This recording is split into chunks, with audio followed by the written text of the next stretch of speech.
Those protesters are upset about fracking for natural gas, but natural gas is relatively clean. Its increased use has lowered America's greenhouse gas emissions. Good.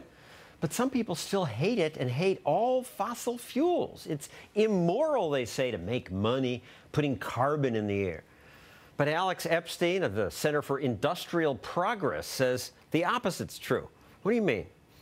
Well, I think not only is natural gas amazing, and not only do I admire the natural gas industry, but I admire the oil industry and the coal industry, because this is the only industry in the world that creates cheap, plentiful, reliable energy on a global scale. So these are the guys allowing us to be comfortable in a studio when it's freezing outside. They make it possible for us to have clean water, to do what we want with life, to have time to do scientific research. It's amazing, and that's why I have a pin here that says, I love fossil fuels. You also sometimes wear this T-shirt on college campuses, this I love fossil fuels. Yeah. And do people then come up and say, what's wrong with you? Part of the reason I got into this is because I supposedly went to all the best schools as a kid and in college, and I never learned about the value of energy. And if you appreciate the value of energy, then you really have to appreciate the value of fossil fuels. So I want people to be attracted to the issue.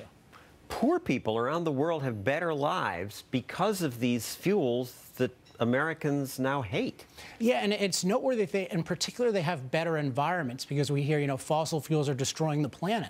Well, actually, we live on the cleanest, safest planet in history. We hear that, oh, we've destroyed the climate. We'll probably see more about that. We'll probably talk more about that. We're actually 50 times safer from the climate than we were 80 years ago because we have the technology that's powered by fossil fuels. And the wealth, so we burn more energy than anybody else, and our air is cleaner.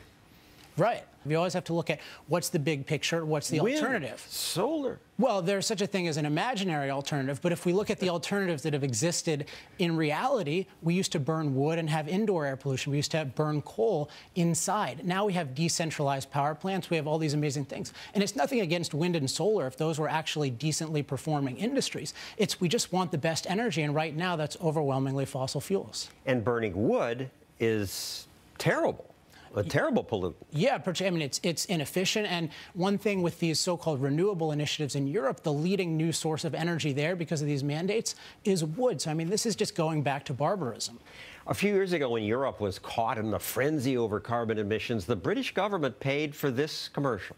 There was once a land where the weather was very, very strange. There were awful heat waves in some parts, and in others, terrible storms and floods. Some places could even disappear under the sea.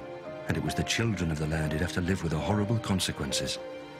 The grown-ups realized they had to do something. Is there a happy ending?